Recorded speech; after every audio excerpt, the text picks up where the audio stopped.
चलिए, तो आज आपको टैली प्राइम के अंदर क्लास नंबर 4 में कराएंगे कि टैली के प्राइम में अगर हमें बिल वगैरह चढ़ाने हो तो कैसे चढ़ाएंगे टैली की एंट्री में। तो इससे पहले की जो क्लास थी उसमें मैंने आपको बताया था कि टैली के प्राइम के अंदर हम लेज़र वगैरह कैसे क्रिएट करते हैं और अकाउंट्स कैसे क्रिएट करते हैं।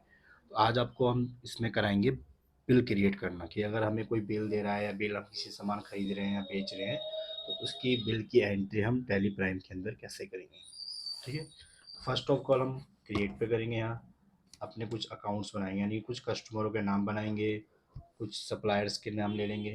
तो जैसे कि हमने एक सप्लाई ले लिया, रोशनी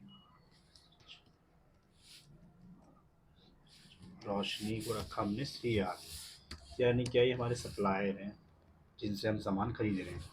सप्लायर हमेशा सेंट्री क्रेडिटर के अंदर आते हैं, Ctrl+A कर देंगे। उसके बाद ले लेते हैं यहाँ पे, जैसे कि एक सप्लायर लेते हैं आर्यन, ARYN, आर्यन CR, यानी कि सेंट्री क्रेडिटर। एक चीज़ आपको ध्यान रखना है कि इसके अंदर मेंटेन बिल बाय बैलेंस को यस करके रखना है, नहीं तो ये आपके बैलेंस यानी कि बिल नहीं चढ़ेगा। अब ले लेते हैं कस्टमर का। तो कस्टमर का जैसे मैंने ले लिया यहाँ पे जी, रोहन DR, यानी कि सैंडी डेबिटर। जो हमारे कस्टमर्स होते हैं वो सैंडी डेबिटर के अंदर आते हैं। तो एक हमने ले लिया यहाँ पे सुमन DR, इसको भी कस्टमर के अंदर रखेंगे, डेबिटर के अंदर रखेंगे। Ctrl+A कर देंगे। ठीक है, अब आपको इसके अंदर सेल परचेज की लेज़र भी क्रिएट करनी है, जो कि मैंने पहले से ही क्रिएट कर ली है। आप देखना चाहें चेक कर सकते हैं। ठीक है, अब हम जाएंगे बाउचर टाइप्स पे, यहाँ से सीधा एंटर करेंगे। अब फर्स्ट ऑफ कल क्या होता है, कई बार हमारी टैली प्राइम के अंदर यहाँ पे जब हम, चलिए, तो अब हमने इसके अंदर अपने कस्टमरों की सप्लायर्स के अकाउंट्स तो कर लिए। अब इसकी बिल हम कैसे क्रिएट करेंगे, तो उसके लिए हम यहाँ जाएंगे बाउचर्स पे जाने के बाद हमें क्या करना होगा, परचेज। पहले हम क्या करते हैं कि किसी किसी से हमने सामान खरीद रहे हैं, उसका बिल कैसे हम चढ़ाएंगे, परचेज करेंगे। अभी आप इसके अंदर देखेंगे कि ये ऑप्शन आ रहा है यहाँ पे नेम ऑफ आइटम का, लेकिन अभी हमें नेम ऑफ आइटम का तो नहीं चाहिए। हमें क्या करना है इसके अंदर, हमें इसके अंदर करना है कि हम सिर्फ अमाउंट चढ़ाएं इसके अंदर। उसके लिए हमें क्या करना होगा, Ctrl+H करेंगे तो हमारे चेंज बाउचर मोड आ जाएगा। चेंज बाउचर मोड के अंदर हमें क्या करना है, as a voucher type voucher ले लेंगे यहाँ से।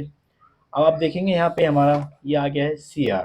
ठीक है, यहाँ पे सप्लाई इनवॉइस नंबर, जैसे कि हम जिससे सामान ले रहे हैं उसका वो हमें जो बिल दे रहा है उस पर इनवॉइस नंबर 12 है। यहाँ पे करेंगे एंटर। अब कब वो बिल हमें दे रहा है उसकी हम वो करेंगे इसके अंदर डेट, तो हम ये रख देते हैं इसके अंदर। CR मैंने आपको बताया था कि CR हमारे क्या होते हैं, सप्लायर होते हैं जिससे कि हम अपना सामान खरीद रहे हैं। तो CR ले लेंगे आर्यन, यहाँ पे Ctrl+A एक्सेप्ट कर देंगे, कुछ नहीं करना, Ctrl+A एक्सेप्ट कर देंगे।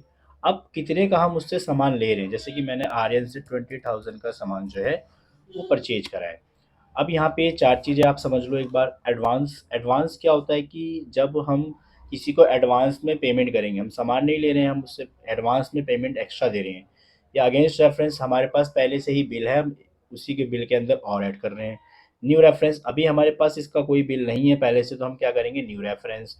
ऑन अकाउंट, हमारे पास बिल नहीं है लेकिन हमें ये पता है कि हमें उसे पेमेंट करनी है या उससे हमने सामान लिया है या परचेज किया, तो हम ऑन अकाउंट रखेंगे। लेकिन अभी क्या है, हमारे पास बिल नंबर है उसका, तो हम क्या करेंगे यहाँ पे न्यू रेफरेंस।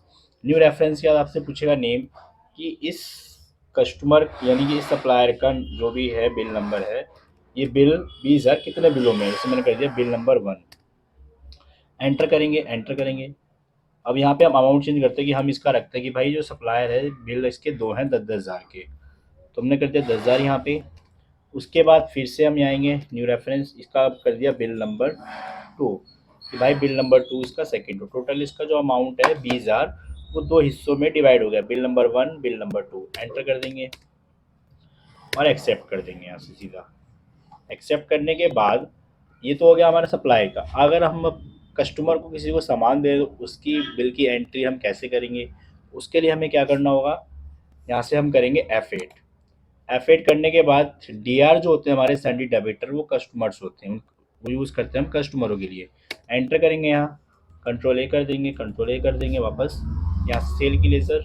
अभी आप देखेंगे, देखो यहाँ पे नेम ऑफ आइटम आ रहा है, तो नेम ऑफ आइटम क्या करते हैं, चेंज कर देते हैं, Ctrl+H as voucher as a, यहाँ पे हमने वापस एंटर किया।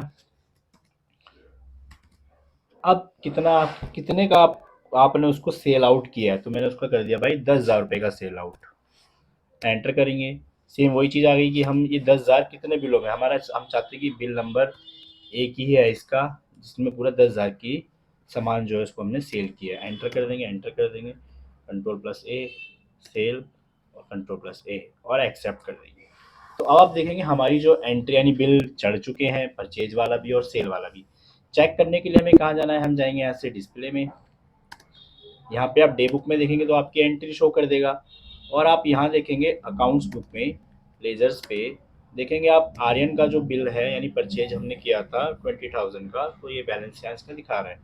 उसी तरीके से हम डी आर कस्टमर का चेक कर लेते हैं, तो इसका भी देखेंगे आप, दो इन्वॉइस की हैं यहाँ पे, 1 और 2 के, और 10,000 का हमारा पेमेंट है।